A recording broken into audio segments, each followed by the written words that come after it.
a historic vote is taking place in the Commons tomorrow. Of course, we're talking about assisted dying or assisted suicide, however you want to say it, which will allow terminally ill people in England and Wales the right to choose to end their own lives. Before we look at the politics of it, because we've looked at the impact this might have on the palliative care system in previous podcasts, in the Insight podcast, we'll put the link to that in the show notes. It's another, in a way, Andrew, it's another problem that just like these immigration statistics, that perhaps this incoming Labour government didn't really anticipate might derail their plans. They walk into government, or they come into government with their own plan. It's a very clear plan and they understand it.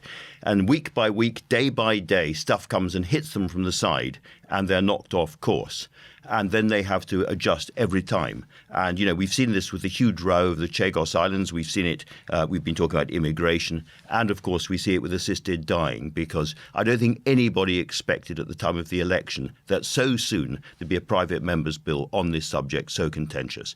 And the problem for Keir Starmer is that he seems to believe in the bill, in the principle of an assisted dying bill. But he also knows that if it goes through, it is going to dominate politics for months and years ahead. It's going to be a very, very big thing. It may well be the thing that his government is most remembered for in terms of domestic policy, and he had never intended that. Now, we don't know what's going to happen because the number of undecided, or rather undeclared MPs is so high. But I think that the mood in the media and in the London political establishment has been turning a bit against the bill as more and more people, it's a very strange debate, more and more people pluck out of the air their own personal experiences and throw them into the mix. And those personal experiences tend to be let's think twice, let's pause kind of experiences, and that is building up. So tension is building. Well, that's interesting you say that, because I've tended to view it the other way, where the most vociferous supporters of the bill are those with a terrible personal experience who say, look, have some compassion. This is what happened to my relative. You certainly get that. Prue Leith being a very, very good example. But of course, she's talking about her brother, and her brother's nephew is Danny Kruger, the Tory MP, leading the debate on the other side. So these things can be taken both ways. No, I've just been reading and seeing quite a lot of people talking about their relatives and a sort of sense of anxiety. And it's a weird one, this, because I think if it goes through,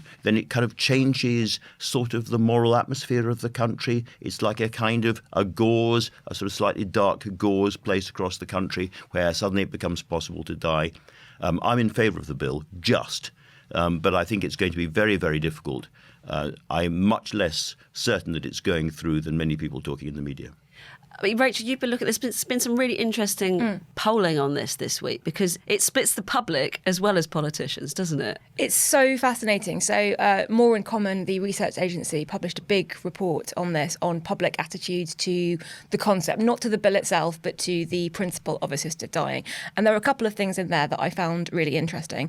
The public is in favour, more in favour than MPs. I think Andrew's absolutely right. We have no idea how this bill is going to play out, if it will pass or not. But the public generally, there is 2/3 support for it. A couple of things that surprised me. First, that number, 2/3 of people supporting the principle, hasn't changed since the question was first asked in 1983. So there has been consistent high-level support since then, which is interesting. Secondly, on the politics of it, it doesn't cut down any kind of normal polling lines. So in terms of age, in terms of geography, in terms of education level, and in terms of political ideology, the support is basically the same. Now, More in Common segment the population into 7 categories that they associate with different voter groups, and they give them different names. And the 2 groups that are, and they've been doing this for all of their polling, like through the election, and not just on this issue. And the 2 groups that are most in favour of assisted dying are the so-called progressive activists, who More in Common define as educated, often younger, liberal, urban, more likely to read The Guardian and vote Green and Lib Dem. And then loyal nationalists, who More in Common define as often being in red wall seats, very patriotic, more likely to have voted for Brexit, Boris Johnson, and be considering possibly reform. So you have 2 polarised groups, polar opposite groups of voters who both have very, very strong support for this. That kind of juxtaposition is mirrored in the political debate, where you've got David Cameron and David Gauke, who wrote for the New Statesman this week, have come out very strongly in favour of the bill. Other Conservative prime ministers have come out against it. Gordon Brown is against it. You've got Diane Abbott and Edward Lee, so the father and mother of the House, very long-serving Labour politician and a very long-serving hardcore Tory politician who wrote a joint op-ed opposing the bill. The Liberal Democrats historically have been in favour of changing the law on assisted dying, but Ed Davey, the Lib Dem leader, is opposed to it. So every single party has these splits, and it's not a party political issue at all. It doesn't split on left and right issues. No. And I think that's what's been so frustrating, well, to me at least, is this jump by some to portray this as progressivism versus conservatism, or even, a so-called culture wars issue, because nothing could be further from the truth. It is this kind of lazy rhetoric. I don't think it does us any good, because it's clearly not about that. It's people thinking about something that, we are talking about life and death. I'm very interested about the fact that we don't seem to know, going into this vote, how it's going to go. Because I was talking to David Steele, Lord Steele, last week for the New Statesman, about the parallels between him seeing through the bill that changed the law on abortion and what's going on now. And he was talking to me that, he was a Liberal MP, but he had sort of the equivalent of shadow whips going on. So he had, one whipping the Conservatives, another Labour. And he said, the numbers were overwhelming. He said, we knew we had the numbers, we knew who they were. Why do you think that's not happening now? I think it's a fundamentally different kind of issue. Because when it comes to what you might call social reforms, whether it's abortion, whether it's ending the death penalty, there was a sort of element of ideology there, about control over your bodies or the authority of the state or whatever it might be. Here, it is so much about individual experiences. Everybody I talk to, and this includes cabinet members, it includes backbenchers, campaigners on both sides, go very quickly, within a few minutes, to my mother, my father, my brother, my cousin, I saw this, I saw that. And actually, you can't really have an ordinary political conversation where both parties are talking about personal experiences which are so intimate, so painful very often. It doesn't work like that. There isn't a kind of common ground of normal, as it were, agreeable argument that you can have. Kim Leadbeater has tried to have that discussion by looking at different regimes around the world. There's Canada, where for a lot of people it is, too lax, and the slippery slope argument is actually coming through day by day, week by week. And then there's Belgium, which is also a slippery slope place, but there's also Australia, which has a different system, which is a tighter one, and Oregon in the United States, probably the tightest of all at the moment. I think one thing that I also found, I think that surprised me in the polling, was you talked about it being treated a little bit like it's a culture war issue. That isn't how the public see it at all. And even though people do have quite strong different views, they polled the different arguments, both for and against. So it might reduce suffering versus slippery slope versus is it right to ask doctors to do this versus the fact that people can already go to Switzerland. Like, they polled the arguments, and they found that even among people who took one side or the other, pretty much everyone can respect and appreciate the different arguments involved. So it's not something that the public view in this very black and white, my side is right, your side is wrong way. But most human beings, thankfully, we are compassionate, and it's awful to see somebody suffer. We all want to reduce suffering. I mean, I think one of the other interesting things that Lord Steele had in his favour, which we haven't seen for Kim Leadbeater, arguably, is that, he had, fortunately for him, the key players that he needed on side. So he was explaining that the government chief whip at the time was actually the son of a peer who'd also tried to get abortion legalised in the Lords. He had the health minister on side. The chair of the Parliamentary Labour Party was the husband of the main campaigning group. Whereas Kim Leadbeater, she's got the two secretaries of state who would be most responsible for implementing this change, Wes Streeting and Shabana Mahmood, staunchly against. How relevant do you think that is? I think it's very relevant, and I think it's got very personal and very bitter. I mean, the argument between Charlie Faulkner and Shabana Mahmood about religion, for instance. Now, I mean, I don't see why discussing somebody's religious objections to a piece of legislation like that is in any way offensive or should be regarded as offensive. But, that's got very bitter. There have been really, really bitter exchanges, personal exchanges between Kim Leadbeater and Wes Streeting. That's got quite nasty. The cabinet is badly divided. And I think the fact that Keir Starmer has been slightly tapping his nose on the issue, but without being explicit about it, and then has overseen the cabinet becoming more and more open about different views, is a real problem.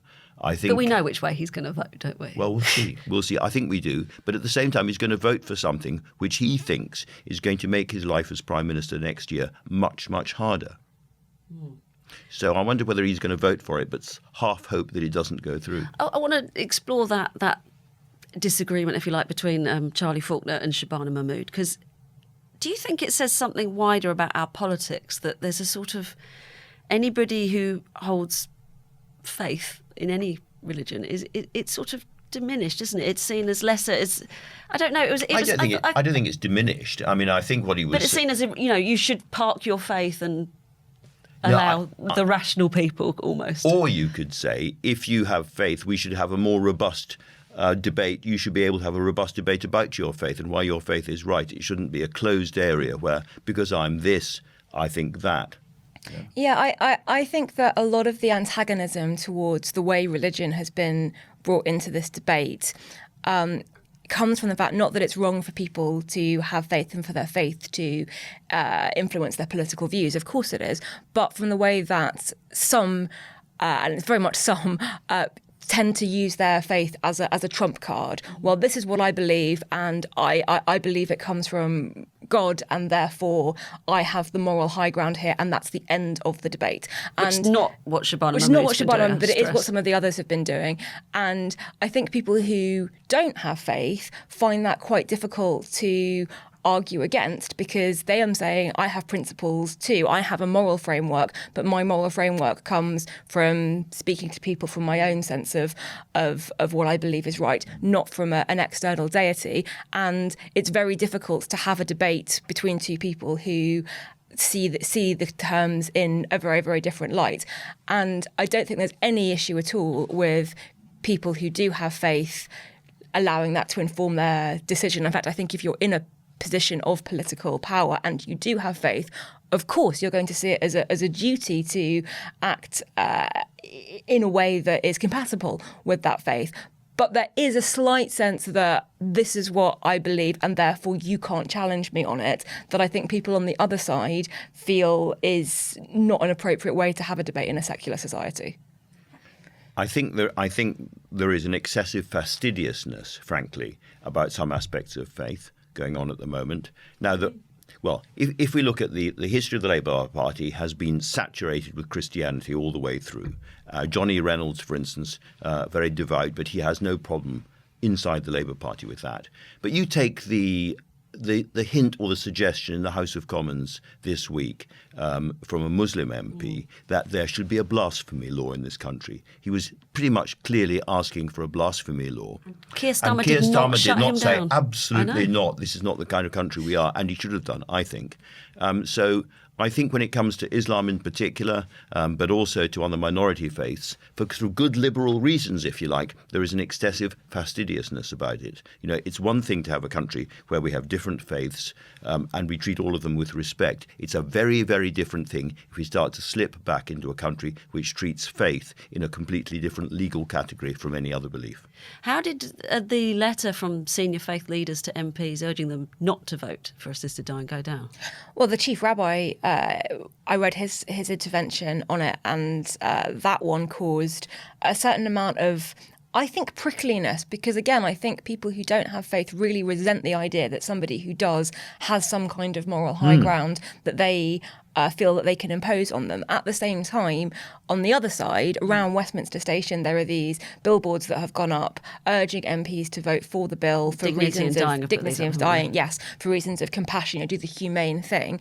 And I think a lot of MPs who are opposed to the bill or who are undecided really resent that too, because the implication of those is that if you vote against it, you lack compassion and you want people to continue to suffer. And so it's they're become a bit weirdly really cheery as well. well, aren't they? They're a very sort of smiley way of looking at assisted they're- dying. they are One's a quite mother odd. dancing around her kitchen, isn't it, saying, "My dying wish is my family won't see me suffer, and I won't have but to." they're emotive, and there is so much emotion on all sides, and it goes back to MPs and indeed the public forming a view on this based on their own personal experience. That's not And necessarily a good way to make policy. it makes it very difficult to create a policy and to balance all the different factors. Just to go back to the polling very briefly, I should stress that while there's majority public support for it, there is also very, very strong majority concern, fixation with there being the appropriate safeguards in place and it being very robust. And it's not at all clear that the bill as it currently stands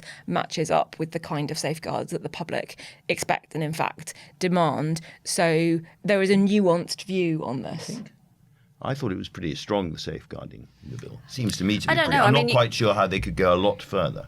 Well, Well, it's whether the safeguard actually means anything. I mean, you've had senior members of the judiciary coming out saying, what does that level of safeguarding and look like? from a public How do sentiment, we actually do it? from a public sentiment yeah. perspective, the criteria being 6 months to live causes some consternation because doctors can get things wrong. Is that the most appropriate way to set the criteria? Should it be based on suffering? Instead, people who have longer to live but have very, very intense pain in the conditions that they're suffering. So there's nuance there. It's not as simple as the public want this, therefore MPs should vote for it. But I also think that MPs should be aware of where public sentiment is on this. I mean, the problem with the suffering argument is it is so hard to prove. It's very, very personal. It's very, very difficult to kind of put a metric on that. I just, I've looked at the various bills around the world, various acts around the world, and I think in terms of trying to put in safeguards, this is about as strong as she could have done.